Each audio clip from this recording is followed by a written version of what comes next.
presentation we were supposed to have in February. So think snow. And Dr. Clark spent a long time on an airplane and then it never took off. So that's why we had to reschedule. I'm just going to give a brief introduction for Dr. Clark because you all saw the flyer with all the information. And I could be here half of the evening introducing him with all the things that he has done. I was introduced to him through an interview in a journal that I get about a little over a year ago. And I was impressed because this young man, see, when you get to my age, everybody looks young. This young man was so clear in his responses to the interview on economics.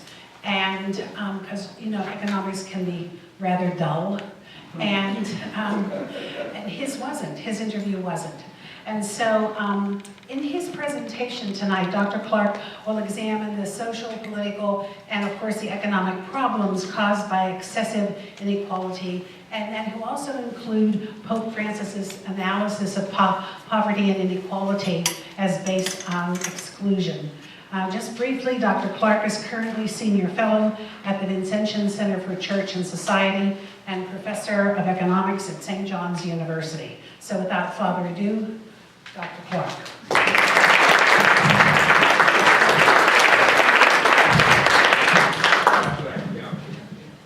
This headset is pretty weird for me.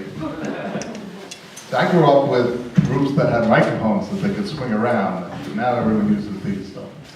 Okay, I give a lot of talks on economics and Catholic social thought, or economics and Christianity, and I'm always asked why. I mean, Christianity, theology has to do with religion. What does it have to do with economics?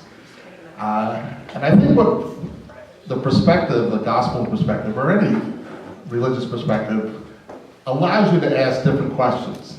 And those questions often are very important questions, and they'll typically get ignored. And I'll illustrate this by a short story. One of the things that I do is I work at the United Nations with the Holy See. The Vatican is a country, and a group of St. John's faculty cover different issues. And so we go to the meetings and help work on the reports and the speeches for the ambassador, things like that. And the first time I went, I'm sitting at this desk, which has Holy See, S-E-E, that's the name, the official name of Vatican City at the UN, the Holy See. You sit behind that, you really get nervous then what you say. And a UN worker came up to me who worked for the yearbook. And they publish a book every year on all the countries. And she said, your delegation hasn't filled out their form yet. This is my first time. I didn't know they were my delegation, but that's fine. And so I said, well, what do you mean? And she said, well, we have a yearbook, and we need bits of information. They haven't filed it. And as a child of two librarians, my mother was a reference librarian, so we figured we know everything or we could look everything up. And so I said, well, what do you need to know? And the mic is gone, but that's all right, I'm loud enough. And so she said, well, one of the issues is how many people live in the Holy See, in Vatican City? And so I said, well, oh no, she said, what is the population of the Holy See? And so I said, well, if you're talking about people who live on land that they own in Rome, maybe 1,000 people. I know they have a couple of births here. Because when I taught in Rome, one of my students' wife delivered, and they were living in an apartment that's part of the Holy See property. I said, but the Pope represents 1.3 billion Catholics. So really, we're China. And I said, and of course, we would include the communion of saints. So that's everyone who's got to heaven. That's our population. She walked away shaking her head, having to hear what I was saying. But it's taking a perspective that isn't just the narrow economic interest, which is how most economists expect all individuals to take. I'm only going to act in my own narrow self-interest. And it's going even beyond a national interest and taking perspective, well, how are the people who are excluded, how are they being included in this discussion? And how are past generations and future generations being included? And so when we bring theology into dialogue with something like economics, it isn't because we want to substitute theology for economics. Catholic social thought is not an economic theory. There is no Christian economic policy. What is the optimal monetary policy for a Christian perspective? Well, there isn't. I mean, we have universal principles that inform how we look at these issues, and particularly how we evaluate outcomes.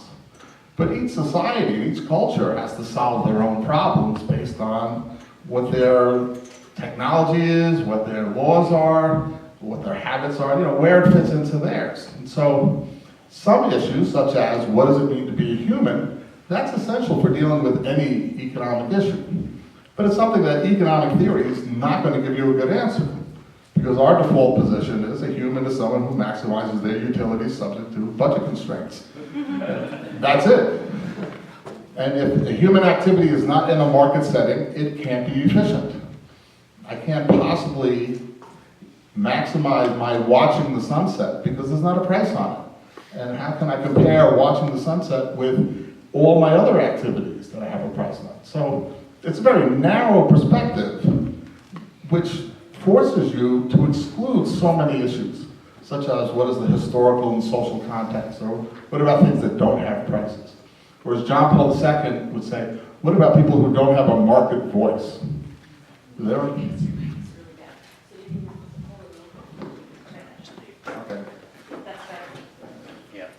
Just lower. So people who don't have a market voice, who aren't spending, their preferences aren't going to show up in the market, and so their needs won't be satisfied. And so bringing theology into the debate, or into the discussion, is a way of, I think, of broadening it. All economic theory is based on values. I like to say this when I'm in a group of economists because it's the quickest way to get them upset. You can't say anything in economics that isn't based on value judgments, and that isn't a normative statement. Now, when you take economics, on page 4 of almost every textbook is a statement, there's positive economics that deal with is statements, that's facts, there's no ideology, no values, no ethics. Then there's normative economics where we deal with, policy, what we should do. So there is statements and ought statements. And I would argue you can't make any is statement in economics that isn't based on a whole range, a mountain of value judgments, including the fact that you're talking about that issue as opposed to everything else. And the first time I did this, I was at an economics conference in Dublin. Someone raised their hand and said, what about the rate of unemployment? The rate of unemployment is 15%. There's no value judgment. And I said, well, unemployment is a completely artificial human construct. It's not like the weight of gold or the density of a natural. That is set by a government who defines what it means to be unemployed. In fact, the Irish government lowered unemployment by taking everyone who was 50 years old and unemployed and classifying them as retired, and then went on TV and said our policies are working. Unemployment's come down 2 points. All economic statistics and all economic reality is embedded in values, and you can't separate it because it's a human activity. And humans make choices, and choices are based on criteria. Everything we do has this aspect to it.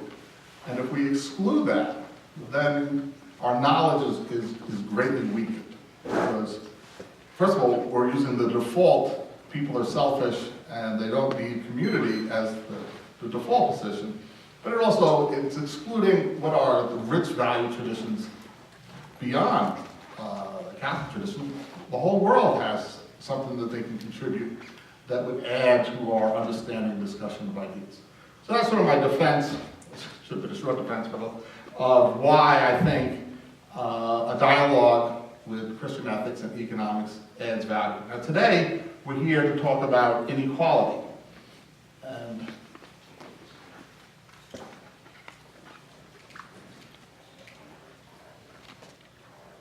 of course, technology does what it does. My tendencies are towards being a Luddite. And I was going to join the Luddites, but then I found out they had a website, and I couldn't. The Luddites can't be good Luddites.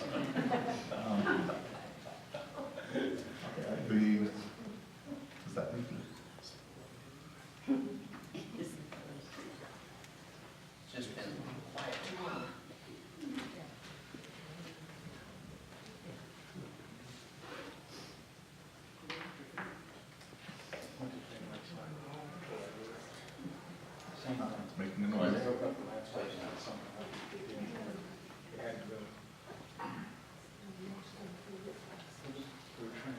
Okay, well, the issue of inequality, which I've been doing work on since '92, I took my first sabbatical. I did my dissertation on Adam Smith and the history of economic thought. I took my first sabbatical just to read articles on income inequality. And you could do pretty much everything that had been written in mainstream economics in a one-semester sabbatical, because it wasn't a big issue. People were just starting to notice that inequality was increasing, even though it starts in the mid-70s, and most economists were trying to explain it away. Now, it's a very hot issue, and not only for Pope Francis, but many politicians and many economists. And a couple people have talked to me about Piketty's book. It was a best-selling book. No one got past page 40, but it doesn't get any better after page 40, so you're not missing anything. But the fact that a book on income inequality could top Amazon's list shows you that people have noticed that something serious has happened. And I had a website where you can do an interactive thing that shows how we had it all queued up.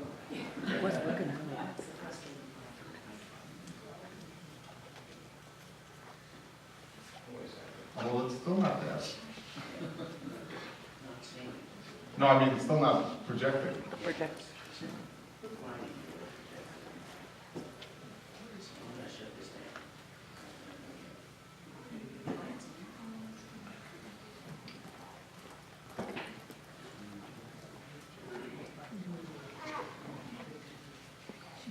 Okay, well, so we'll forget the website, but if we get the PowerPoint up, that would be great.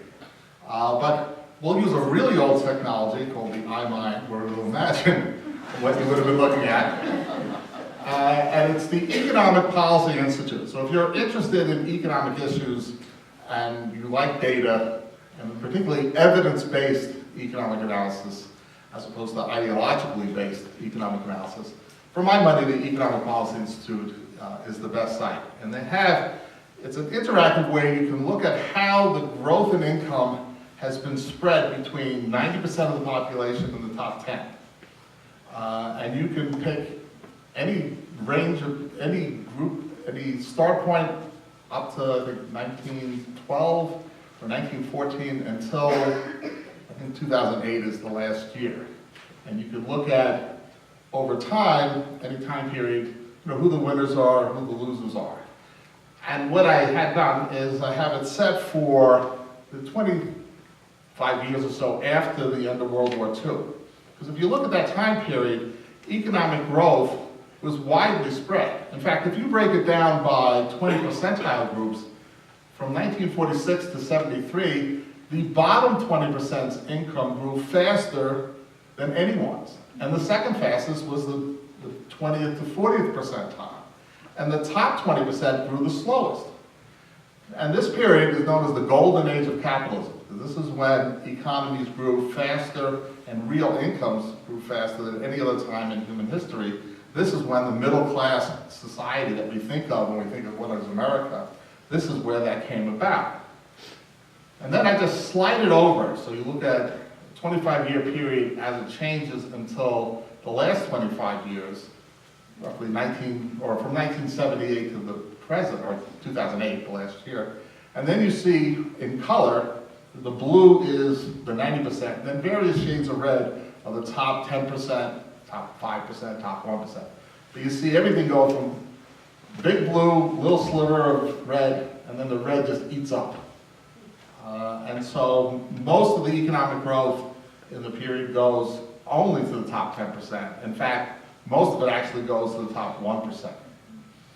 Other work done by James Galbraith, if you know who John Kenneth Galbraith is, very famous, his son, very prominent economist, and he's done research that if you take about 8 or 9 counties out of the analysis, 4 or 5 around New York City, a couple around Washington, a couple up in Silicon Valley, If you just forget about them, income inequality in America hasn't gone up all that much. And incomes haven't grown all that much in the past 30 years. Sort of at the rate of many European countries that have small increases in inequality. So all the money has gone to those communities. It's really like 40,000 households have taken the lion's share of 3 decades of economic growth. It's people working on Wall Street and CEOs. And that's where the transformation happens. And what happens is the connection, a couple things happen. One is the connection between worker productivity and average wages or real wages or average incomes. That gets broken. So I have a slide, which if we get up, we'll see it. But from 1947, the end of the World War II period, till 1973, the 2 lines are on top of each other. And so real income's growing as productivity's growing, which is how it normally would work, because for us to have a higher standard of living, we have to produce more.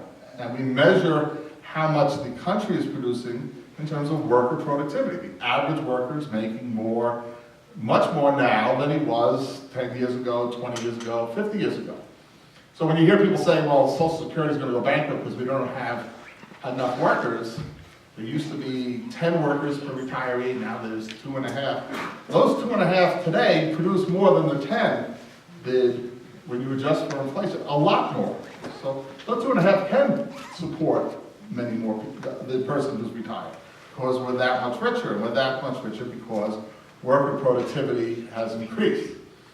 After around 73, you see productivity continue to go up, and wages and real or median family income stagnate. It goes up and down, but from 73 until 2010, average income has gone up for the average family 9%. Productivity has gone up 74%.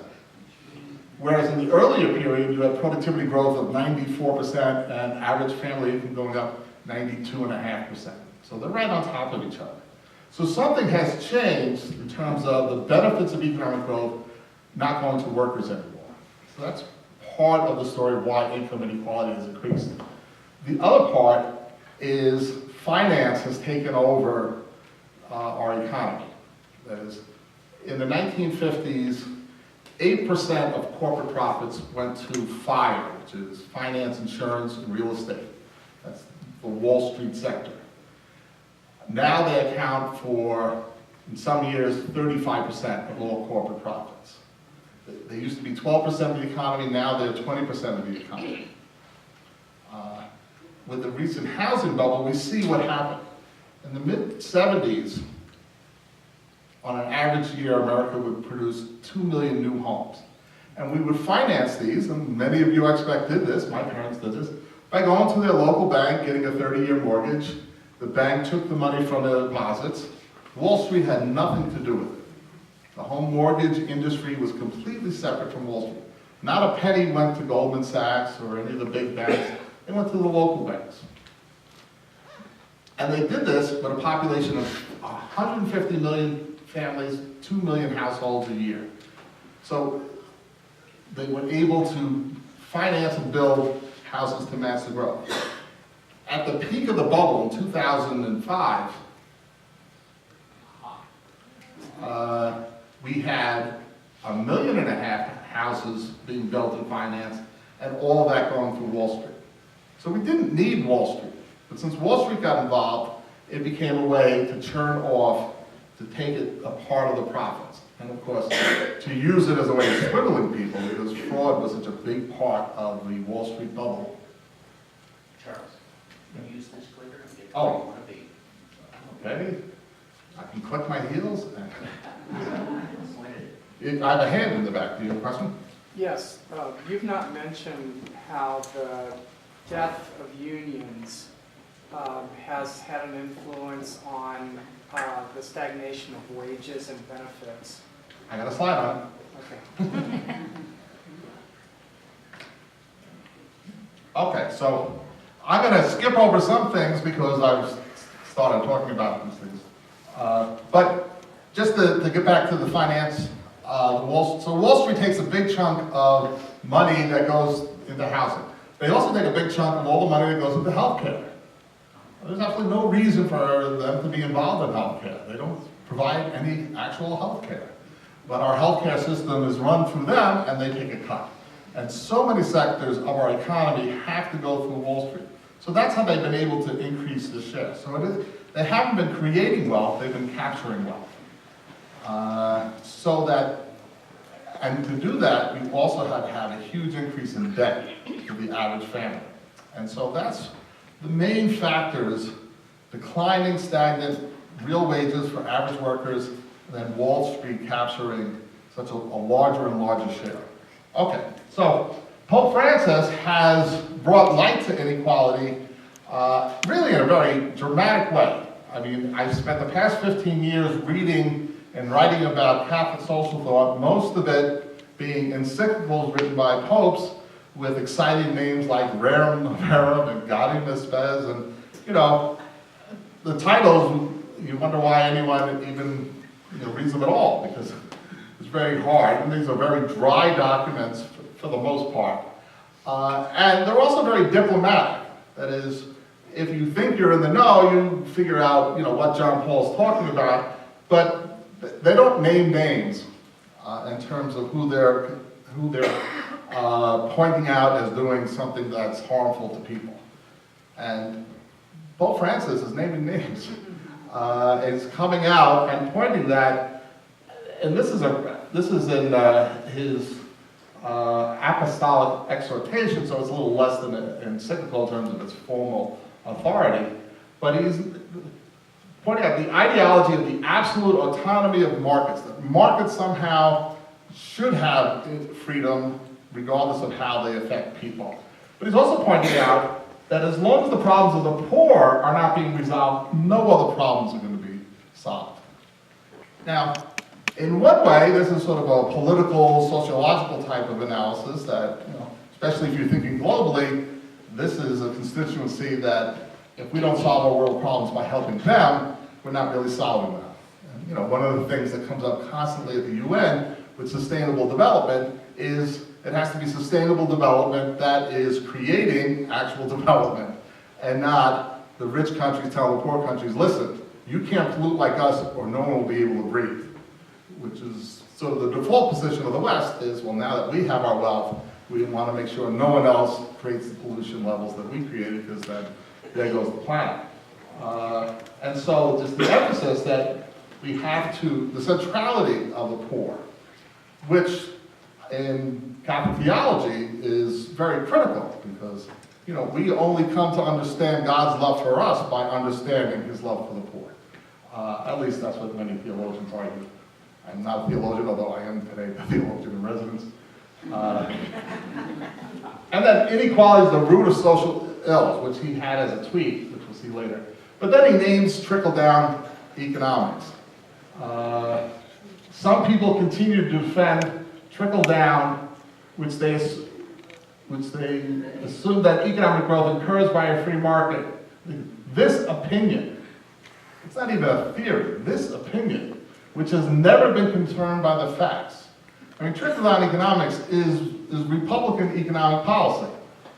And just cut taxes on the rich, they'll spur them to invest, and then we'll all benefit. To come out and label specifically an American economic policy is just very, very unusual in papal documents. But of course, we have a long tradition of someone saying really harsh things to people who are rich and powerful. And so it's often said that Francis is so startling because he's saying things that we would expect Jesus to say, not what we would hope that he would say. Which would be, blessed are the rich, because they are the investors that give us jobs in the future. Okay, so what I'm going to talk, and I've already started talking about inequality, the great redistribution, but first I'm going to make the case for inequality. How economists look at inequality. Now I'll quickly go through the great redistribution, since I've already covered that. And then a lot of research that's gone on in the past decade on the costs of inequality. And even many mainstream economists seeing and the Federal Reserve, the past Ben Bernanke and Janet Yellen, both saying that our levels of inequality in income and wealth are disturbing and dangerous to our economic system. And these are not, radical Marxists. These are the second most powerful person on the planet, the head of the Federal Reserve. Then I'll quickly talk a little bit about the Christian preference for equality and Pope Francis's economy of exclusion, because I think really what he does is he helps to reshape the debate in a way that I think really makes understanding poverty not only more meaningful, but less ideological, which we'll look at. Okay, now I already mentioned this, all economic theories are normative, and not only they're normative, but they're usually based on the value system of those who have power. This is, I think, the most accurate thing that Marx wrote. The ruling ideas are in every epoch, the ideas of the ruling class are the ruling ideas. And if you look at the history of how inequality is explained, you can see that very clearly. Now, Adam Smith, who I did, half my dissertation was on Adam Smith. Adam Smith is the patron saint of conservative economics. When Ronald Reagan became president, all his advisors had Adam Smith ties. And I looked at it because at the time I was doing research on Adam Smith, and I thought, oh, that'd be so cool if I had an Adam Smith tie. Like $150 back then. Well, it would have been good if instead of buying the ties, they bought The Wealth of Nations and read Adam Smith, because so much of what he talks about is very contrary to the Reagan Revolution, including whenever there is great property, there is great inequality. For every very rich man, there must be at least 500 poor, and the affluence of the few supposes the indigence of the many. The classical economists clearly understood that wealth and poverty are two sides of the same coin. Like inequality is just another word for wealth and poverty. Now, they thought that because the history of mankind has been wealth creation, has been through force and fraud. That most of the wealth has been created from when we first started making, flints and painting on walls, up until at least 1800 has been, I got rich by taking what other people had, or more sustainably, I got rich by making other people work for me, usually in the form of slavery. So if you look at the Roman Empire, and if you go traveling around the Mediterranean, you see great tourist attractions, which the Romans were nice enough to leave us, all built on slave labor. It would have been half of the population would have been slaves. And even our own affluence comes from stealing the land and resources from the Indians, enslaving Africans to do the work, and exploiting waves of immigrants to keep production costs low, while the top was able to benefit from that. And in each period, there is a defense of that. Now, I'm only going to look at one defense, and that's Aristotle's defense of slavery. I teach a course in the history of economic thought, and I start off with that defense of slavery, and I ask my students, find a loophole. In 12 years of doing this, one student has come up with the loophole, or not the loophole, the problem with it. Because Aristotle is an empirical philosopher. He looked around and saw by any way that you can measure people, they are different. And they're not only different, they're different in scales. Some are smarter, some are dumber, faster, slower, weaker, stronger. Every way you can measure it, there's no equality. And so he comes to the conclusion that there are people who have superior skills in giving orders, masters, and superior skills at being told what to do, naturally born slaves. Now Aristotle, to his credit, said the actual distribution of slaves is not exactly what it would be, that there are slaves that are smarter than masters, but in the principle of slavery, he felt was quite reasonable, because you should have the better educated, smarter, more talented people making the important choices. It makes the lives better for the slaves. Every defense of inequality is a version of that. And we got this in the last campaign when Mitt Romney and Paul Ryan would use the language of the makers and takers when they were talking to donors. and then someone snuck a camera in, and we all got to see it.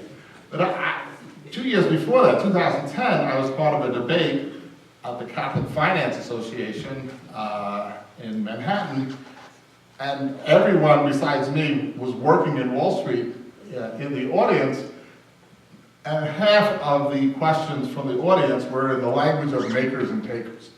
So clearly this is a widespread view.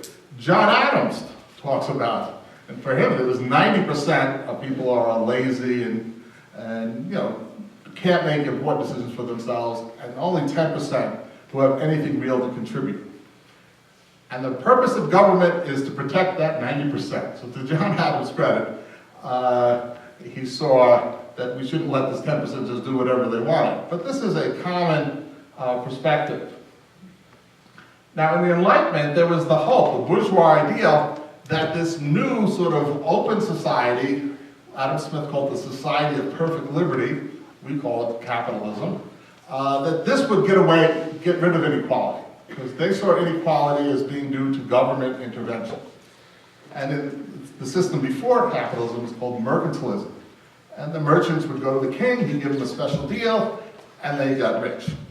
So the people who got rich in America were the ones who got the land rights from the king or the trading rights between cities. I mean, this is how, from 1600 to 1800, how your great fortunes were made. And so Smith argued that if we could take that away, and it's just based on people's natural talents, and Adam Smith argued that the difference in natural talents between rich people and poor people is purely due to education. One had the opportunity for education, the other didn't. He didn't see any inherent natural difference in his interactions. So if we got rid of the artificial supports that were given to one group and had a competitive system, we would have equality. And that's sort of the Enlightenment idea, liberty, equality, fraternities, that if we can get the government out of the way, we'll have equality. So that was the goal. But the bourgeois ideal ran into the capitalist reality of the Industrial Revolution and the wealth being channeled to the owners of the new technologies. And in fact, you have a huge increase in inequality. Inequality in the 18th, 19th, and 20th century would be much higher than inequality under feudalism in the 12th, 13th, 14th century. Part of it is being rich in the 13th century meant you had 3 forks instead of none. So the gap isn't all that great. But in any case, particularly at the first wave of the Industrial Revolution, it became clear to the later class economist, John Stuart Mills, that this system isn't generating equality. And then Marx comes along and says, it's not supposed to generate equality. It's doing what it's supposed to do. In the late 1890s, John Bates Clark came up with the marginal productivity theory. And that's if you ask economists to explain inequality, 90% will start with that. And it's a theory that the market will reward people based on how productive they are. And it is completely circular in its reason, because the theory says the market will reward people based on their productive. And how do we know that? Well, people are more productive, get paid more. Well, how do we know they're more productive? Because the market's paying them more. Never get out of that circle. But that is where economists start when they look at inequality. What are the productivity differences? And if they're from the left, Paul Krugman, almost in the left, but if they're sort of moderate Democrats, they'll point out, well, the differences are due to human capital. Some people don't have opportunities for education, inferior health care. All these issues make them less productive. Other people have advantages. Sort of Jesse Jackson's joke about George Bush, he was born on third base and thinks he's hit a triple. So we could use policy to try to increase the opportunities. But it's still a marginal productivity story. It's just Krugman and Stiglitz and the top sort of Democrat economists do not believe we live in a world where wages are determined by competitive markets. And there probably are very few, if any, incomes or wage rates that are set in competitive markets. So they're right on that point. But their solutions are, how do we raise the productivity? They're not, how do we redistribute? And here, John Bates Clark, this is how he started off his argument. The distribution of income in society is controlled by a natural law. So you can't violate a natural law. You'll make things worse if you try to violate it. If I try to fight gravity, gravity's going to win. And I got lots of body parts that keep on reminding me that gravity's winning. Okay, this became part of analysis that we call the big trade-off. And it's ironic that Arthur Okun, who was the top economic advisor to Lyndon Baines Johnson and one of the creators of the Great Society programs, wrote this book, The Big Trade-Off, where he said, yes, if you want more equality, it's going to cost you some efficiency. And he used the analogy of a leaky bucket, that if the bucket over there has a lot of water and the one over here has too little, we transport from one to the other, we're going to spill some on the way. It's inevitable that some efficiency will be lost. Now, he was arguing in 1975 when the book came out, we can afford to spill a lot because we have a rich society and there's no reason for us to have severe poverty in our country. But, unfortunately, and here's the irony, this became the backbone of the conservative case against any redistribution. Because it's better that we just have economic growth and everyone's better off. We want to expand the size of the pie, not re-slice it up. And that's why Reagan was always quoting JFK, a rising tide will lift all nations. All we have to do is promote economic growth and poverty will come down. And certainly, up until 1980, when we did have high growth rates, poverty rates did come down. But there's no evidence that if that's all you have, poverty rates will come down. We had a lot of other things going on in that period that supported the bottom half of the income. We took a lot of that away. We've had plenty of economic growth since 1980 without any meaningful reduction in poverty, sustainable reduction in poverty rates. So supply-side economics just became another explanation of you have makers who we have to give them incentives to be more productive, and then that increased size of the pie will make everyone better off. Now, in the late 70s, the big economic problem was productivity growth had slowed down, and people were trying to figure out ways to increase it. And so the Reagan policy was, well, we don't know how to increase productivity, but we do know how to increase inequality, and there is a trade-off. So if we increase inequality, then productivity will follow. And so this sort of becomes the way to approach most issues.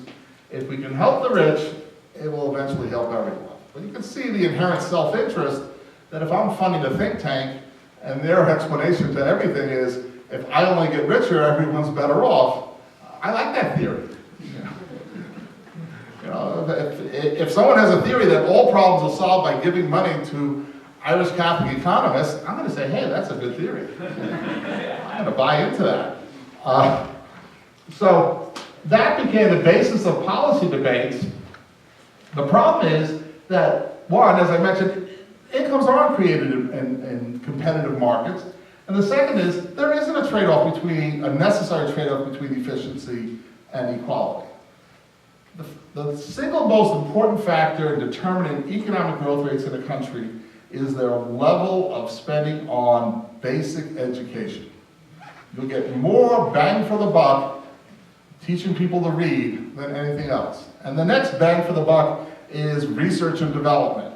Money spent on, inventing the internet, the computer, the GPS, all invented so that we can kill Russians more efficiently, but all the basis of the new economy that we have now. All government programs given to the private sector that they can capitalize on at their will.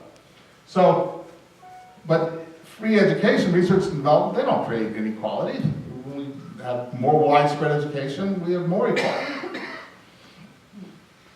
Okay, so the great redistribution, I'm going to go through this quickly. Here, this is looking at the average growth in different business cycles. And we see, the color's not that good, but the taller ones on your left are blue, and then the red would be the top 10%. The tall blue ones are 90%. We see the 90% shrinking and the red growing. And since the Great Recession and the financial crisis, we see the average income actually declining and all economic growth not only new economic growth, but captured wealth going to the top 10%.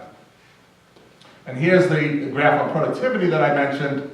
The other graph on your right shows you the relationship between collective bargaining and growth in incomes.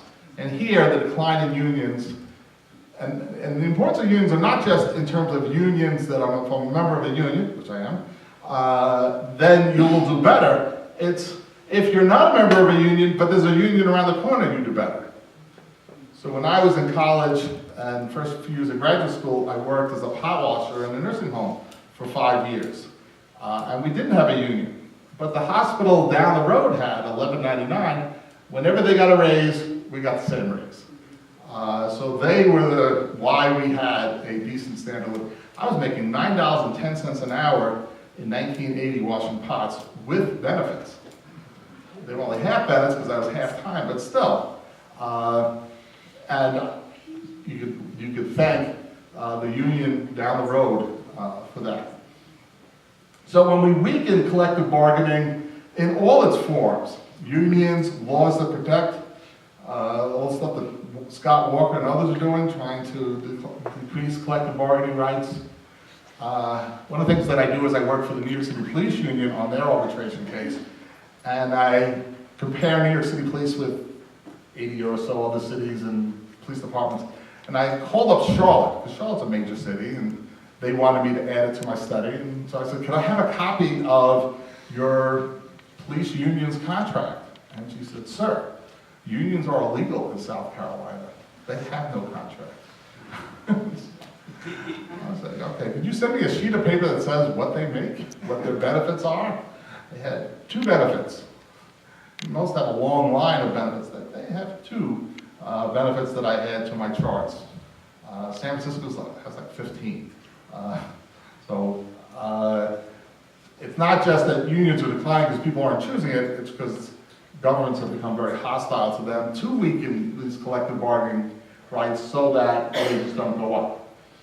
Okay, now this is my favorite graph. And if you have a favorite graph, then we'll start a support group. And our first step in our 12 steps would be to admit that graphs shouldn't be favorite. I have a friend who starts his speeches, I'm a recovering economist. The first step is to admit that you don't know what you're talking about.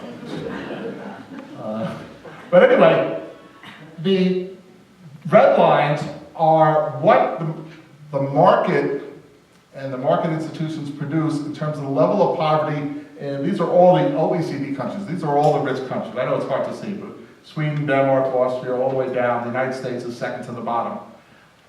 So the red line is how much poverty that they would have if the government stayed out, if they didn't tax anyone and they didn't have any social welfare programs. So we see the United States, does this have a laser? I'm not trying to blow something up. I don't know if they have laser insurance here. But Sweden would have a 26.7% poverty rate if it was just based on incomes earned in Sweden. The United States is 26.3, which is a tenth of a point lower than the average. The average for everyone outside of the United States is 26.4. So our economy produces about the same level of market poverty that the other rich countries do. And which isn't that surprising. Similar technologies, similar types of industries. You know, you could explain that as an economist, that wouldn't be surprising. The difference is that they intervene, bringing it down for Sweden and Denmark to 5.3%, and the United States intervenes to bring it down to 17%. So they made a public policy decision, which is basically social protection measures to support workers and families, that brings poverty down.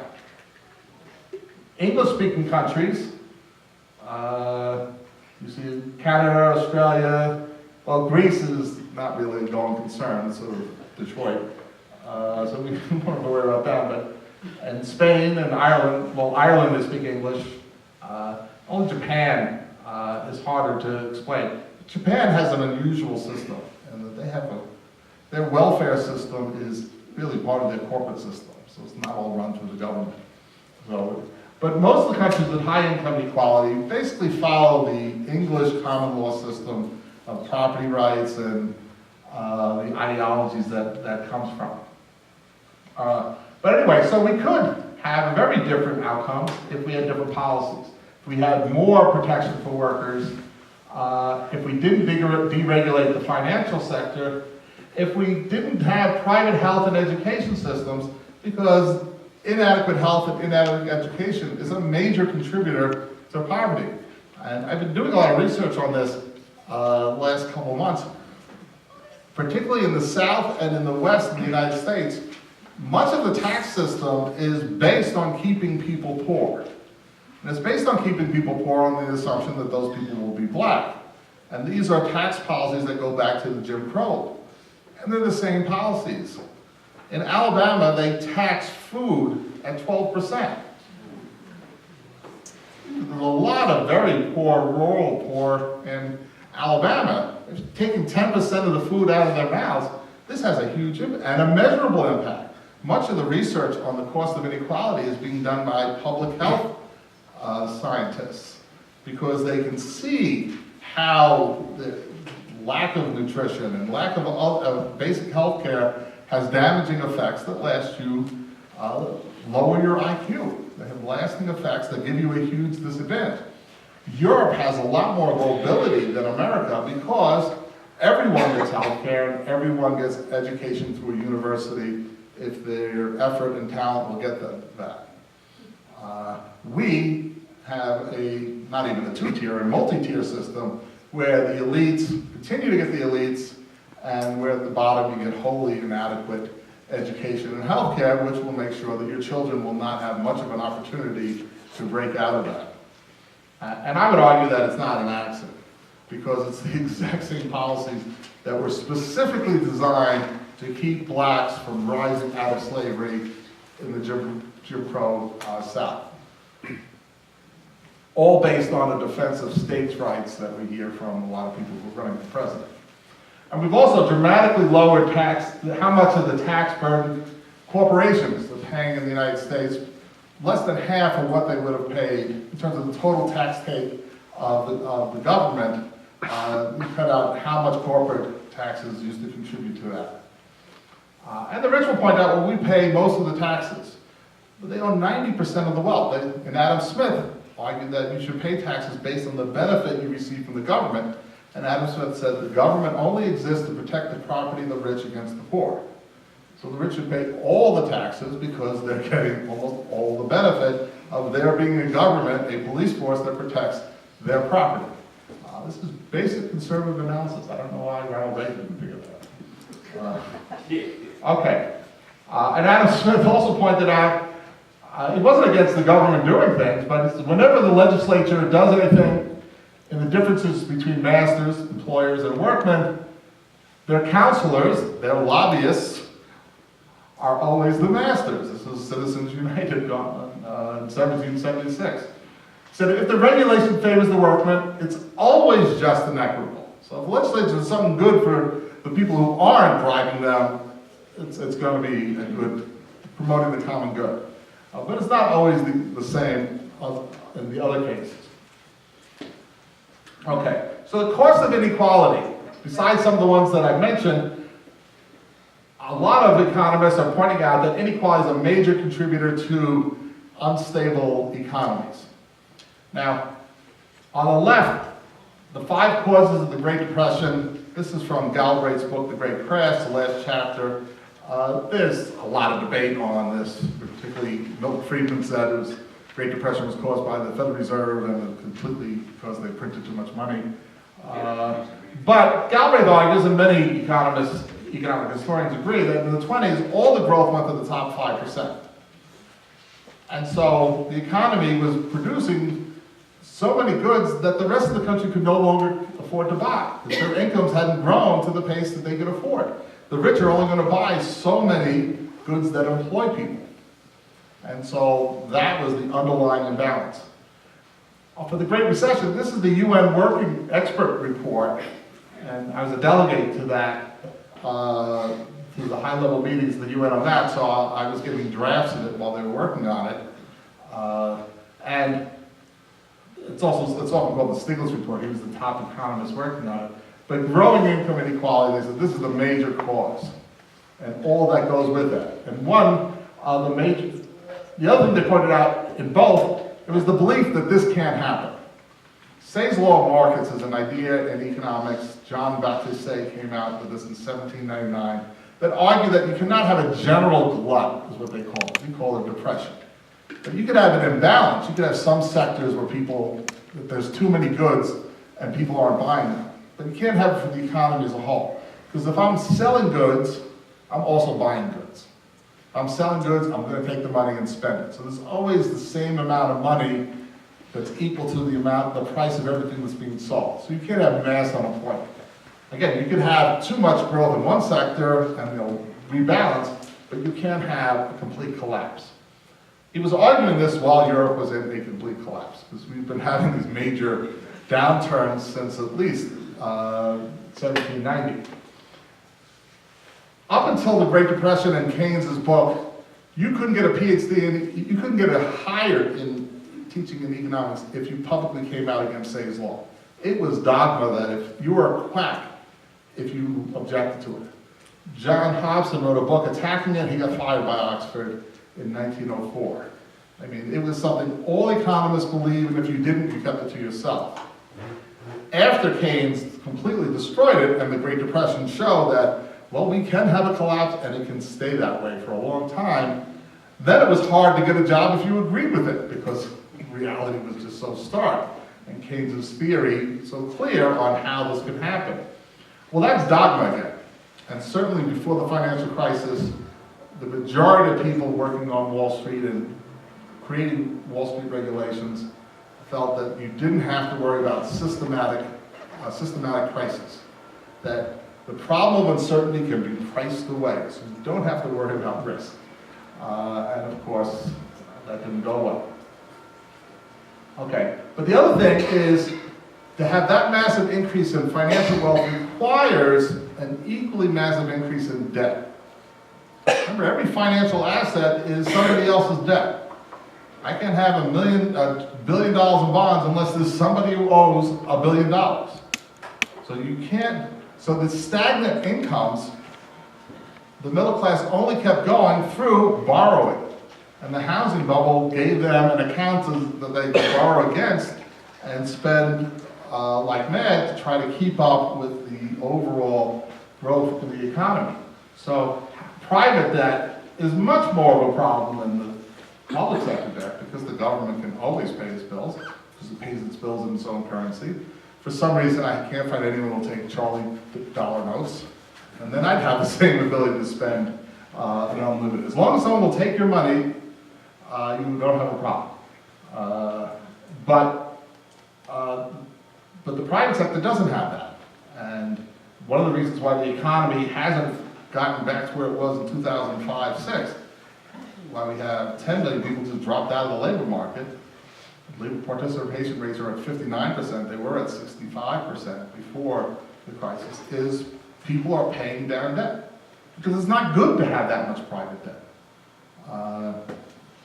But you wouldn't have had the wealth unless you had the private debt to go hand in hand. Okay, some of the new research coming out of the public health scholar, Wilkinson, I think it's John Wilkinson, his book, The Spirit Level, but he had a bunch of books in the 80s that argued on how inequality causes sickness. There's a lot of research on how racism causes sickness. I mean, medical evidence on how the effects of racism and the stress, and of course we know stress makes us sick. I don't know, it's surprising that these other types of stress would also. But they came up with an index that looked at the basic social problems we look at, which is infant mortality, homicides, imprisonment, teenage birth, obesity rates, mental illness, social mobility, life expectancy. And on your left, that is when we see income inequality going up, we see those problems getting worse. When we see income inequality being low, we see these social problems being much lower.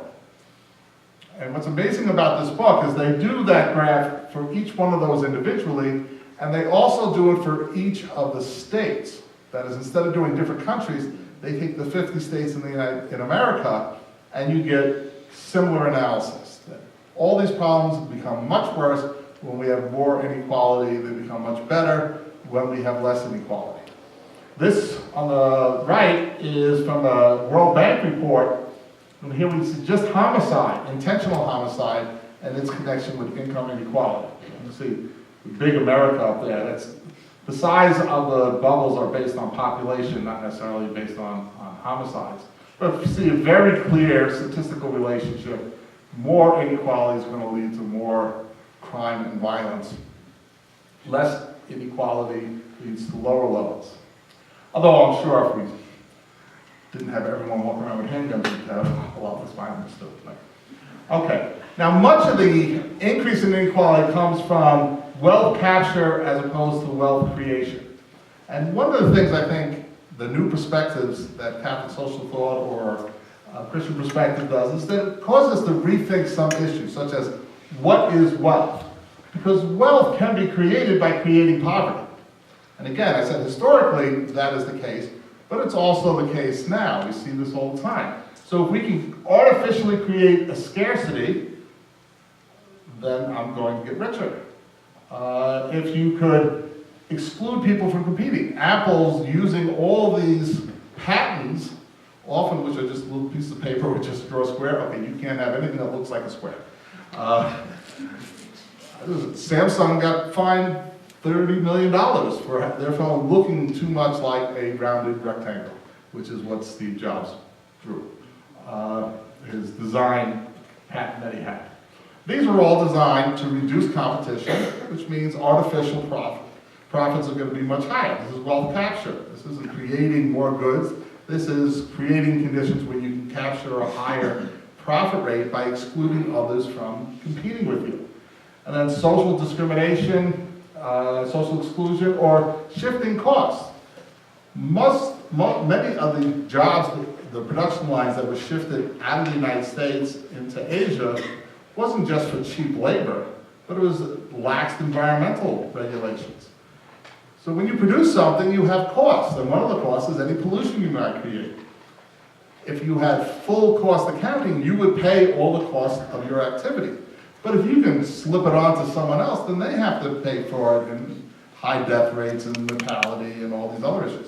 There's a very famous memo written by Larry Summers, who President Obama wanted to nominate for the Federal Reserve Chair position, but thousands of economists wrote letters saying, please don't do that, because he's the most arrogant person on the planet. But when he was at the World Bank, he wrote a very famous essay, memo, arguing that the World Bank should be promoting the shifting of high-polluting industries out of rich countries to poor countries. And he says the economic logic of doing this is impeccable. And the economic logic is we measure the effects of pollution based on lost wages due to mobility and mortality. So the only damage of pollution is if you can't work as much or if you die and you're not earning. That's the only thing that counts. Again, it goes back to how we understand what it means to be a human. People in poor countries have low wages, so they're dying or they're getting sick will have a small impact as opposed to someone who's living on, $2 a day. That's not even going to be counted on your spreadsheet.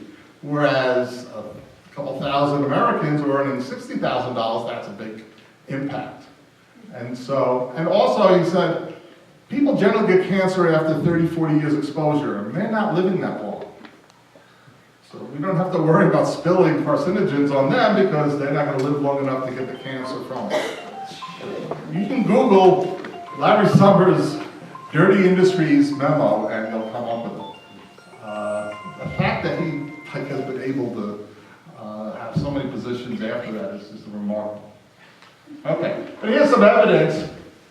The decade before the crash, world income, per capita income, grew by 49%, but high income financial wealth grew by 113%. So it was growing much faster than the economy as a whole. I would argue that this shows that wealth capture and not wealth creation is going on. Okay, so what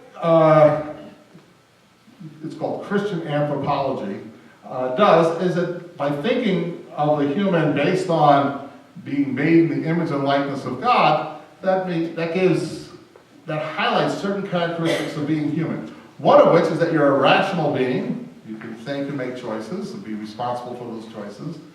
But another is that you have dignity. And that dignity is completely independent of your government, your station, your income. It's a gift from God.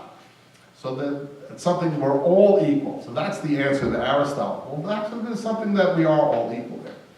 But it also emphasizes that we have a social nature.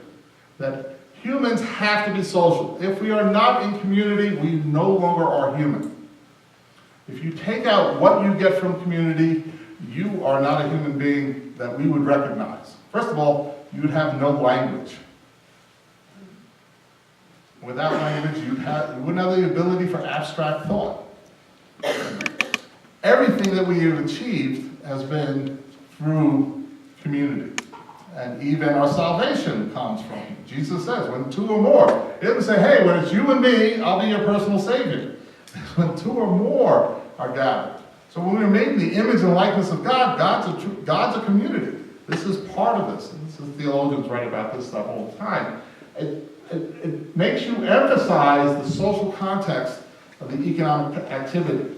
So if all you're interested is people maximize their wealth or their consumption, then assets will be measured based on how they yield an income, because income allows me to consume. That's the only measure of an asset that matters. Whereas if it's to promote well-being, well then there are a lot of assets that are important even though they don't have a high price, such as a beautiful view. The environment and all the benefits we get that are not income related. Value becomes based on scarcity. If I have a lot of gold and all of a sudden gold reserves disappear, half of them, then I'm so much richer. One of the homilies, and I haven't been able to find it, but I remember reading it about 10 years ago by St. John Chrysostom, where he talks about, I think it's him, but it was one of the church fathers, where the farmers came in and he says, I'm praying that I'll have a lot of rain on my fields and they'll have a drought on their fields. Because that means my crop will be worth a lot more because there'll be a huge shortage. So in the 4th century, people understood one way for me to get rich is to exclude others from my activity that raises the price. So exclusion is a major part of wealth. In fact, many of the great economists, neoclassical economists, have written that goods are valuable not because of the good, but because of their scarcity. Whereas if you understand humans as we meet them, then we see that the value of our resources comes from the abundance that it promotes, that it comes from social activities. Everything we do in the economy is a social activity, and that success comes from cooperation with others, not excluding others. That wealth is a gift from God. This gift needs to be shared. The community is better. I am better when it is shared. And that our material riches are subservient to heavenly riches. That just causes you to look at things differently, which, when you get to applied work, and say, well, when we look at capital, let's not just look at what is monetized, but in the middle we have human capital. Well, yes, we know we can measure skills and education as factors that people earn more money, but also family, neighbors, community, how much trust there is. All these are very important for thriving communities, and if we don't have that, then it doesn't matter how much education you have, you're not going to have a thriving community. Our natural capital is not just what we can sell at Chicago Mercantile Exchange, but so many other aspects of the environment. It gives you a richer understanding of what you need to be concerned about if you want to promote human flourishing in the economy. Okay, so the Christian preference for equality comes first from the answering Aristotle with the humans have human dignity. And that's not measurable, it's not a gift from government, it's something that has to be respected. And that all our production and wealth comes from human activity and the gift that we've inherited of the universe, of all creation. And that gives us the obligation of universal destination of goods, not just for everyone here, but future generations as well. And of course, the importance of the preferential option for the poor is that our dignity and God's love for us is best seen in God's love for the poor, who have no wealth to make gifts, who have no accomplishments to impress to impress God. They are loved by the complete humbleness and meekness. That is how we can come to understand how we could be loved, not because we can impress God somehow. That doesn't mean that inequality should be completely gone away with, because you need incentives. You need to have prices reflect, in terms of wages, reflect whether there are shortages or surpluses of workers. So if we don't have enough scientists, then the income of scientists has to go up to encourage more people to go into the sciences. We have a shortage of nurses. Pay nurses more, then more of them will stay. I mean, it's the effect of a market.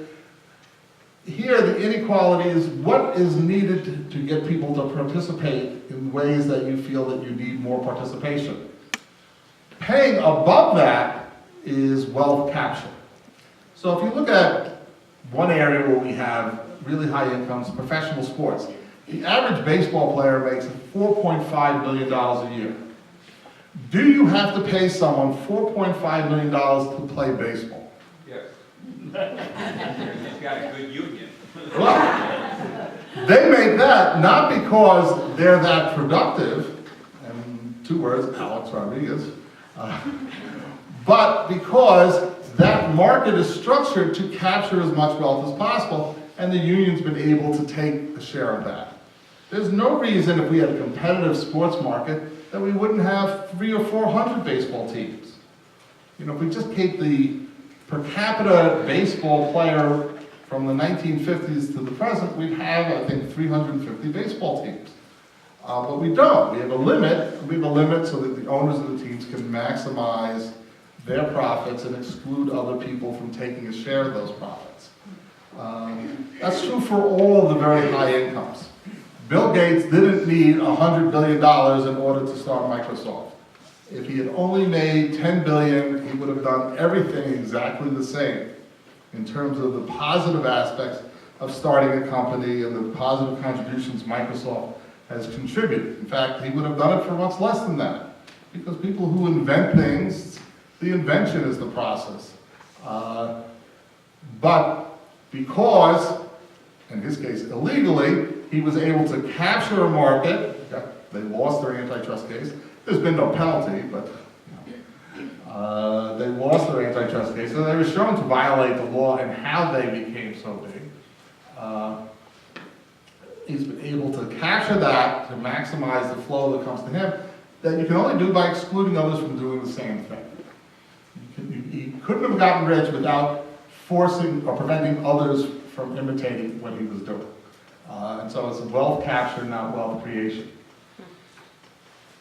Okay, now when Pope Francis wrote Inequality is the Root of Social Evil, this is a quote from Guy Spez from the 60s. This has been a constant theme in the encyclical tradition and the whole 2,000-year tradition. It's just that Francis can say it in a way that jars us better than most popes. Okay, so Francis, what he's done in terms of exclusion, he's changed the debate, I think. When we look at poverty, there's 2 explanations. Poverty is either because structures are bad or because individuals make bad decisions. And sort of the left and the right. And these 2 communities don't speak to each other. I mean, just in terms of the scholarly research. You fall into one or the other camp, you only talk to people on the other camp, but you don't allow for the possibility that it could be both. That individual decisions are greatly influenced by structures, and structures are formed by individual decisions. That, in fact, it's very different. And by framing it in terms of exclusion, you see the role of individual participation. That's a central theme in Catholic social thought. We have the right and duty to participate. It's part of being human, is participating in our communities. And they're being excluded somehow. Sometimes the exclusion is Society has put up barriers, and sometimes we've created barriers. There's economic poverty through exclusion, but there's also social, political, and spiritual poverty that comes from exclusion.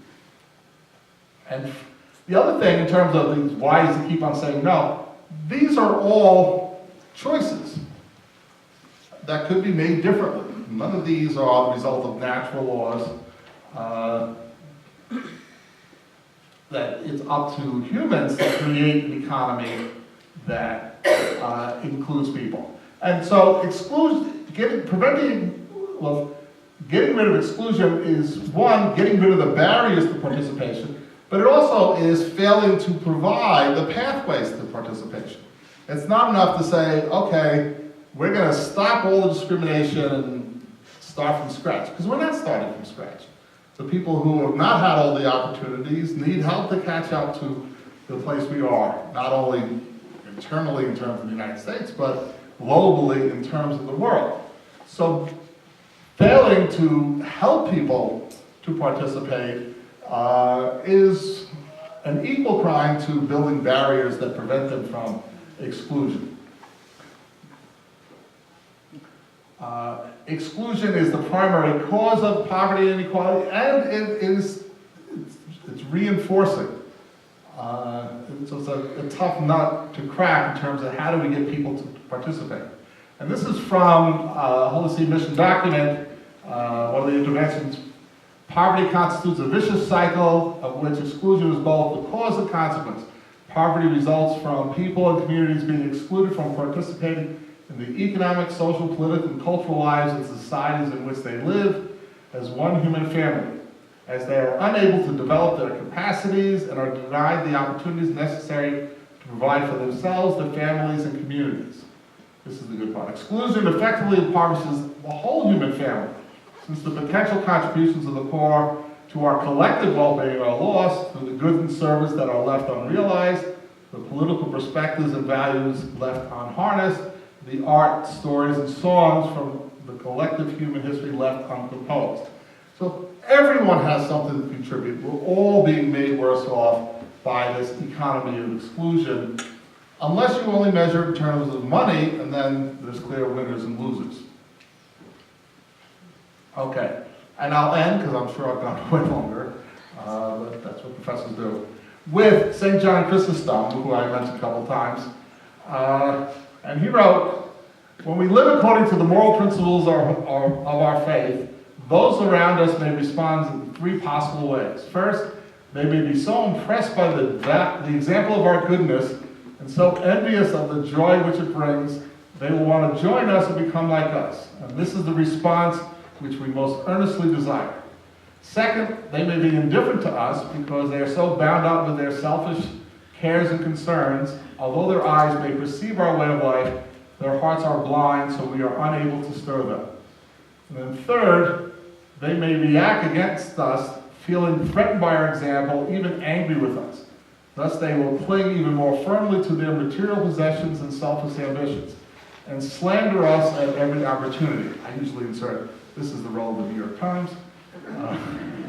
Naturally, we dread this third type of reaction because we want to live in peace with our neighbors regardless of their personal beliefs and values. Here's the best part. But if no one reacts to us in this way, we must wonder whether we are truly fulfilling the commands of Christ. I mean, the standard set is very high, and in any society, it's going to be against the stream. And if you are not creating waves, then you're probably not doing anything right. Okay. Thank you very much.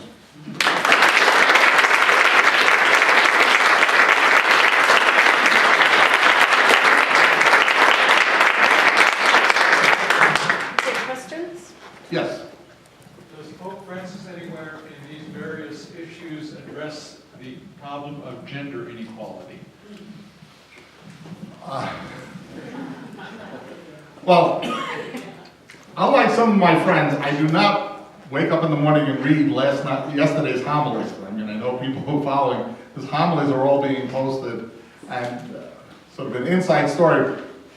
One of my former students works in Vatican Radio, and we went and met her in the June after Pope Francis first became Pope. And I was saying, it must be really exciting times. I mean, you know, this for a media person, this is it. And she says, oh yeah, he keeps us busy. Yeah, a lot of times we have to, you know, cut things out. So he could be saying a lot more, and they're like, although I think they're probably less censoring now than they were at the beginning. I know in the documents that I've worked with and that I've read in terms of the mission, it's one of our central issues. And in fact, my daughter, who's becoming a very prominent theologian, she works with the Holy See at the UN on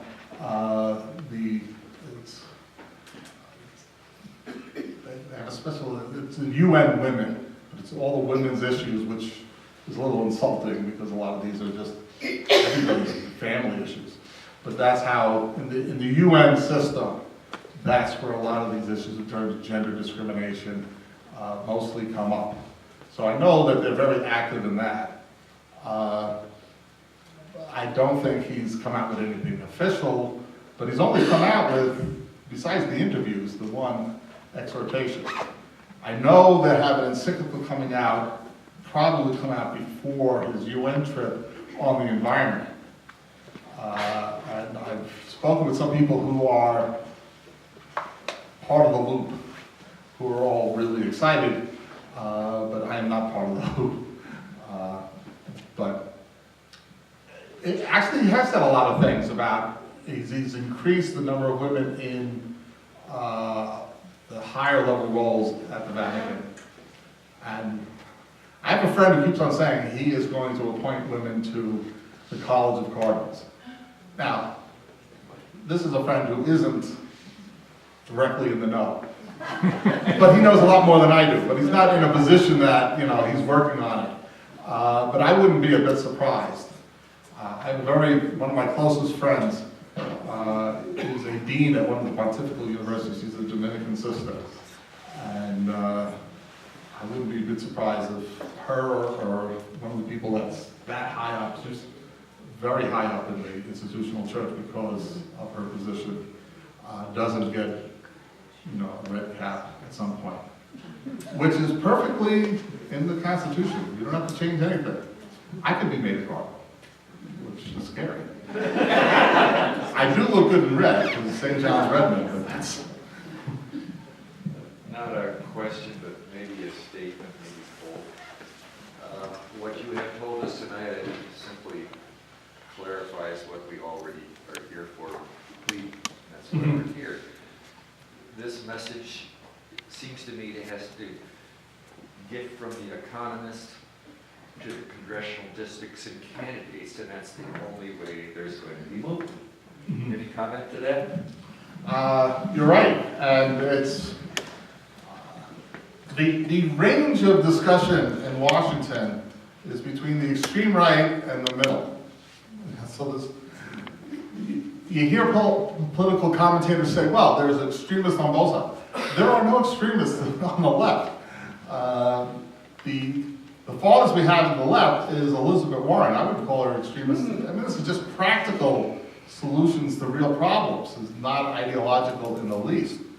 I know a couple prominent economists who were working on newer approaches to reducing unemployment, and they went and did the rounds around Washington. They were getting thrown out of offices.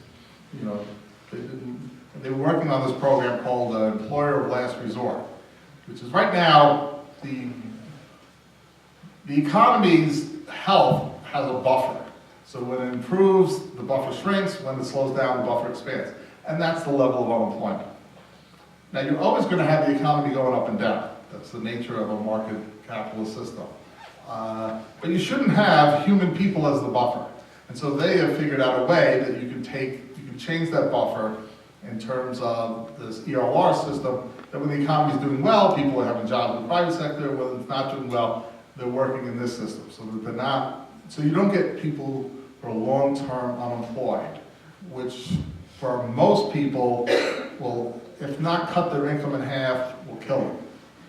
I mean, the suicide rates and the alcoholism and all the problems just go up tremendously. You have to do everything you can to not have people be unemployed for an extended period of over a month or so. And that's when physical changes start happening, much less your ability to get a job again. And so, and it was not an overly expensive program, they had it funded, but there was no interest in anyone coming up with anything new. So it's really a debate from 1980 again, whether we should cut taxes for the rich or do nothing all that new. Yeah, I got a, excuse me. Sorry, What do you see for the future of this economy? Because all of a sudden we see workers like at Walmart, say, or McDonald's demanding a living wage. And when I was growing up, you did not go to McDonald's to become a full-time McDonald's employee. That was kind of a stepping stone to something greater. And so a woman working there, a cashier, was generally high school, college, something like that. Sure. And all of a sudden, we've got people who think this is going to be their lifetime job, where it used to be there'd be one individual, and eventually he became the manager of the things. Yeah. But now it looks like everybody behind the counter is expecting that's their final step in society for a job. And what do you foresee this economy doing about that? Yeah. Or is that our future? Well, in many ways, it's not only our future, it's our present, in that, you know, when I was young in the 70s, you had friends who worked at these places, that's where you went to get, you know, free food. But in the 80s and 90s, you noticed that more and more older people were working there, and now it's not seen as a stepping stone or just for old people, but we're creating an economy where there is just going to be a large number of people who will only have mid jobs and not have any pathways up. Because what we don't have are the good blue-collar jobs that we start at the bottom and there's a ladder to go up. And so, in many ways, the job market has exploded at the top and exploded at the bottom, and it's shrinking in the middle in terms of average paying jobs that put you in the middle class. And that is, I don't think it's all that accidental. I mean, we're breaking into two societies in which you'll have less and less contact with people who aren't from your social class. As we march towards the Middle Ages and feudalism, without the wonderful art and exceptionally great philosophers that they have. So, yeah, and you need to change, and one of the things you need to change is you need to support the bottom half of the labor force so that they are not free to exploit at will. That if their incomes are protected, then you're forced, as a businessman, to invest in their productivity.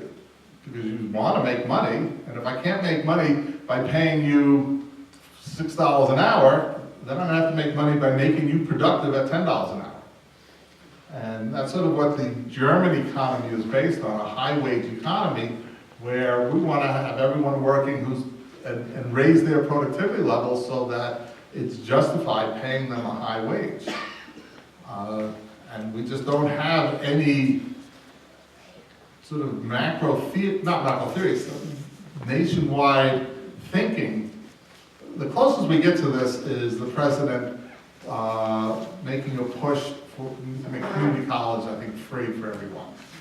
And that would be a step. Because there actually are shortages of some skills for manufacturing and many of the trades, which you could easily train people if you have the possibility to take them from high school into that instead of high school and prison, which is where so many of our youth are on. They graduate high school straight into the judicial system. I have a thought that I would like you to think about a little bit, and that is the economy and climate change. Obviously, it's not being addressed in an effective way. We had our bishops back in 2001 say that it's a problem. We had the Canadian bishops say it was a problem in 2010. The Pope is saying it's a problem today, and our bishops don't even want to talk about it. Yeah, and I think it'll be even more embarrassing when the encyclical comes out and he goes to Congress and says, I mean, I have no inside knowledge on this, but he has a major encyclical on the environment coming out, and he's finally going to come and speak to the UN. He's going to talk about the environment. And I expect when he goes down to Washington to speak to Congress, he's going to talk about the environment, and he might mention that immigrants are human beings, which will really annoy them. But yeah, and you see in some areas, the faith communities are taking the lead. The big climate march in New York City, there was a huge participation by faith groups. I actually today, when I was in my hotel room, watched part of The Inconvenient Truth, which is Al Gore's. You forgot how effective it is. I mean, you know, the way he uses the graphs and presents everything. It's the level of denial just keeps on going higher and higher. Particularly in Congress, when you have and this is sad because when I grew up, you had Republican intellectuals. You know, we watched Bill Buckley every Sunday night or whatever firing line was on. Now, the last time we had a whole stage filled of Republican candidates, the majority of them didn't believe in evolution, denied climate change, and it's, you know, being stupid and they can't be that stupid. I mean, some of these people, most of these people have Harvard degrees or Ivy League degrees, but they're going to the Tea Party, which is not a majority of their party, and they could win without them, but they're just telling them what they want to hear. And much of this comes from just this huge angst of white America that we've lost our privilege. And white Americans have had a privileged position forever, or at least 200 years, but certainly after World War II, a uniquely privileged position where being in the middle class was very comfortable and kept on getting better every year, and it was better for your children and even better for your grandchildren. And I think inequality is a big part of that story, why that's not the reality. And I think Occupy and the Tea Party are both reacting to the same set of facts. And they're mad about it, and just the Tea Party is just reacting in a way that just, you need a psychiatrist to figure out. One quick comment, the Tea Party has been funded. The Occupy was defunded and won't even cover on the news, but they mentioned Tea Party on the news. Mm-hmm. Oh, sure. Thank you. We had one here first. Oh. What is your definition of unemployment? Here, excuse me. Regarding the definition of unemployment, and I heard at one time in the past, 6% unemployment is classified as a full employment economy. Is that the case anymore, or are we down to 5%? When I first started studying economics in the 70s, full employment was 3.5%. That was considered full employment. And then, as unemployment started to inch up, the government started saying, well, full employment's 4.5%. It was 5.5%. Under the Reagan administration, it was 7.5% as full employment. And then we had the whole 90s where unemployment was 4%, under 4.5% for near a decade, and they said, well, maybe full employment's a little lower. So there's no technical definition for full employment outside of the original one. I think Abel Lerner gave it in 46, 47. Full employment is when everyone who's looking for a job can find a job, which is nearly impossible to measure. So it's the number of people looking for jobs is equal to the number of openings. That's full employment. And you're gonna have people who are unemployed because you have to match these people up. And that's not always easy, because sometimes the jobs are in this state and the people over here. You know, you're never gonna have, we work for the kingdom of God on earth, but we know it's never going to happen. So we're never gonna have perfect full employment. But I worked with a group that was fighting the IMF in Ireland, and the IMF defined full employment in Ireland as 11%. They're saying that they will not, in the next decade, be able to sustainably create jobs so that unemployment goes below 11%. Which is, why don't we just take the youth out and shoot them? It'd be so much more merciful than to condemn them so much. And Spain, youth unemployment is 57%. You know, these are generations that will never recover. That we can voluntarily impose this, because these are solvable problems. Because it's easy to get rid of unemployment. You go out and hire people. It's not like we don't have things that need to be done. I really like what you're saying about the economy as a whole out there, but I'm trying to apply it also to me personally, and just wondering, how would you categorize in terms of your wealth capturing, wealth creation? Say someone in the 90% investing and growing wealth from the stock market. How does that fit in, just from an individual perspective? Yeah, I think I have a bizarre life. It just goes without saying, and I won't go into the detail. But I think I have a pretty bizarre life. And one of the bizarre things that happens to me almost every time that I go for a medical procedure where they put you out, after they've given me an injection, some doctor asks me for investment advice. This happened to me 5 times. I must feel like I should write something out and have it where they might cut me open so that they can read.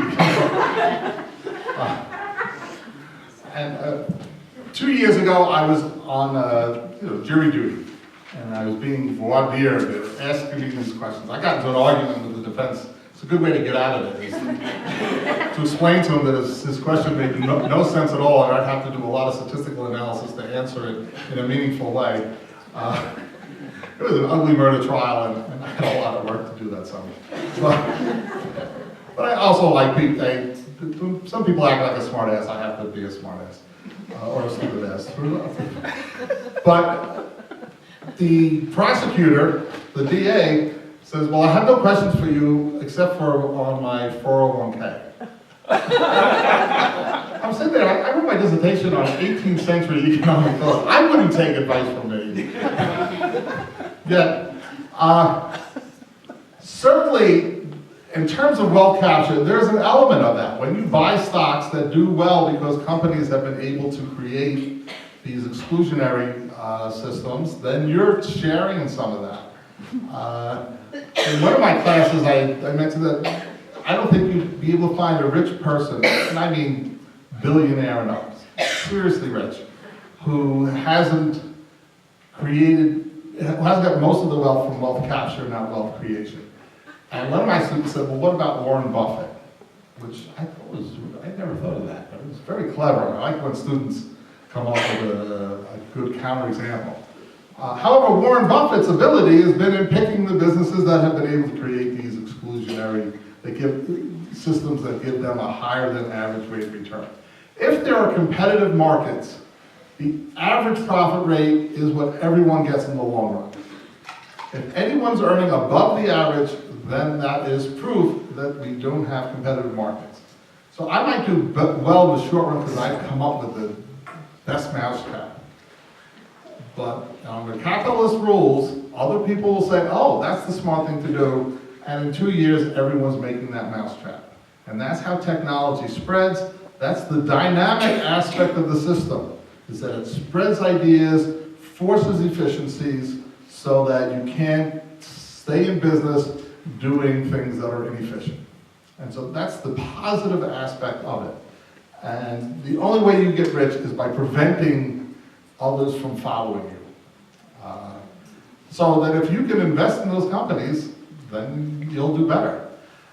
It's very hard to find people who got rich by the whole Horatio algebra. They saved their money and they invested it. And it's almost always through some sort of way that they've been able to capture it. Often, the government plays a big role in that. Every once in a while, someone will do analysis of the 400. And they find that the two major ways you get there is you've inherited or you've been able to get government contracts that have been allowed to. And so much of our economy is tied in with the defense economy, which is the basis of our successful manufacturing system. If we stop preparing to fight World War III, we would have to completely reinvent our whole economic system, because it's so dependent on the $700 billion that's going to these industries and making them not only sustainable, but cutting edge on technology, etc. It sounds like you're saying if I don't make too much money, I can count it as wealth creation. If you make an average rate of profit, then it's going to be wealth creation. If your activities have made yourself and others better off, you've created well-being. And that's, I think, a high enough standard to shoot for. I was just thinking when you said that, like in Ireland, they're 11%, they said that's, you know, the best they can do. Isn't that the ultimate exclusion? Sure, sure. No, there is no moral justification for allowing unemployment to remain high.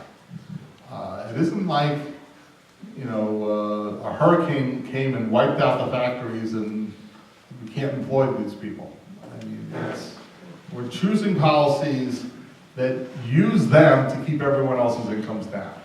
And I remember when unemployment got high under the Reagan administration, the first recession, the first 2 years of the Reagan administration were the worst recession since the Great Recession. Unemployment was over 10% for 2 years. And William Buckley wrote a column in the Times where he said that this was morally defensible because reducing inflation for everyone is a higher good than the small cost of those 10% who temporarily were out of work. Generally, you have to have $150 million in the bank to say something that's stupid and act serious. You know, it helps for your father that had an oil company. But that is, you know, we're sacrificing people, which means that we have to look at, well, some are going to end up incarcerated, some of them are going to be abusing their spouses, some of them become alcoholics. All these things flow, you know, like night follows day when you have mass unemployment. We could sacrifice a couple billionaires and we'd all be better off. I will not on camera promote human sacrifice. Well, they're sacrificing the other half for the thousands, you know. As I said, I will not say that on camera. How do you consider patents and copyrights in this business? They're obviously excluded. Sure, and I own copyright. And if there was a desire to reproduce my books that get rich, I would be glad for that, because I never did. The argument for patents and copyrights is that if you give an incentive for people, they'll be inventive. And you certainly want people who come up with something new to benefit from that. There's nothing wrong with that, and that I think is a good thing. Just as people who run successful businesses, they should be rewarded. Society is better off with successful businesses. When it goes beyond that, then there are problems. I give my students an example on a test, and it's not a fair one, but I give it anyway. What if I came up with a cure for, I used to use AIDS, we use any disease, but I come up with a cure for AIDS, but I just don't like people who get AIDS. I don't like gays, I don't like drug addicts. I don't like anyone, but I'm gonna show everyone I have the cure and lock it up. That's my property. You can't use it, you know, that's mine. Private property isn't private property unless I can exclude others. I'm excluding everyone from using it. You know, can that be allowed? Can that be justified, given US law? And eventually people figure out that, yeah, well, we can take it over through eminent domain for the public good. If my control is excluding others, then there has to be a limit on that control. So you could benefit, you could say, okay, you have to pay royalties to the person who invented something. But to exclude others to produce that is harmful to the economy and is actually a violation of antitrust laws. You know, the company DuPont came up with cellophane. They didn't let anyone else, well, they let one company produce a little to say that we're now in a monopoly. We had 95% and they had 5%. But this is one of the antitrust cases that you would study if you take industrial organization in graduate school, or at least when I was in graduate school. And the court ruled that you can benefit from this invention, but you cannot exclude others because the system is based on promoting competition. And it's against the law to monopolize an industry or to conspire to monopolize. And this was deemed as that. So you can benefit. And inventors, it turns out almost half inventors in the United States, nobody patents. You know, so that often inventors feel that patent is a good way to show everyone what you've done, and that encourages people to imitate. You know, so there's no copyright on the formula for Coca-Cola because they don't want anyone else to know what it is, and then they'll be able to mimic it. So the debate that the big payoff encourages more innovation, that's pretty over in economics. It doesn't. And just numerous studies have shown that usually the person who makes a lot of money from something isn't the inventor, it's the company that buys the invention and figures out how can we market this. And they shouldn't be rewarded for an invention they didn't do. They make money from selling it, and that's perfectly fine. But to exclude people based on the theory that we want to reward inventors, it's a very inefficient way to reward inventors. Most large companies, when you sign a contract as an engineer, you sign over your patent rights immediately even before you have a patent made. Well, the person I named after, my name is Charles Michael Andrews Clark. My grandfather, Charles Michael Andrews, was an engineer for Otis Elevators and had many patents, and he sold them to the company for $1, including the first device that told you whether you were going up or down in an elevator. So before my grandfather, you had to rely on your stomach. So this is a big invention. And you can look all this stuff online now with the Patents Office, and I recently saw that someone just got a patent and you have to show what you built on, and his is the first one. Now, if we had an exclusionary system, he would have to pay me and my brother, as the last heirs of Charles Michael Andrews, for that, which would be ridiculous. Even copyrights for written material, you have a life for it, and then it becomes public domain, because we all benefit from information flowing more freely. Go back. Okay. Again, on the U.S. economy, being the rest of the world, China and those places, eventually they're beginning to become more sophisticated in manufacturing, and their capabilities increase. Where's the U.S. really going to be, as economists, where do you think we're going to be as competition worldwide? Because we say we're going to do these sophisticated jobs, but China, and with a rising education, can do them also. So what is the destiny? Where do you see in 20 years the U.S. economy? It seems like it's stalling out because competition worldwide is much better. Well, I mean, that's one of the reasons why you had such a good run from the end of the World War II to the 70s, is that the American worker didn't have to compete with 2/3 of the world. So it's much easier to be successful when everyone else isn't in the race. I could win the Boston Marathon if I'm the only one running it. Well, probably not, I probably still die. But, in any case, when I was running, I could have died. But in the 90s, the explicit policy, actually the 80s and 90s, the explicit policy of the US government was our comparative advantage, what we can do better than everyone else was finance. And so that's when the big switch came and the government deregulated, gave Wall Street everything it wanted. Didn't matter where things were made, all power, control, and wealth was going to be in Wall Street, and that was going to be the basis of US economic dominance into the future. And this is a fool's strategy because finance follows manufacturing all the time. I mean, London used to be the world's financial capital when England was the manufacturing capital. When that moved to the United States, finance followed. There's no comparative advantage for counting money. It was in Amsterdam for a while. It could just as easily go to Singapore. There's no reason for it to stay in New York City. And this idea that as long as we're ahead in that, that will keep our position. I mean, that's a fool's strategy, I think. On the flip side, we still spend more than the next 19 countries in the military. So our fallback position is we can enforce our property rights by blowing everyone else up. But that's not going to be a good economic strategy either.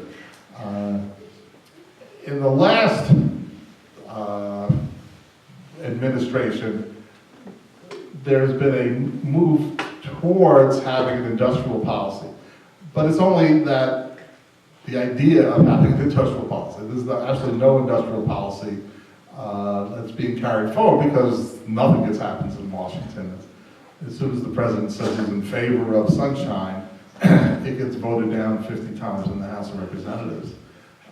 So we just don't have the capabilities of having a national strategy. It's just let the large corporations do what they want and hope that enough of them stay in America so that we remain an economic powerhouse.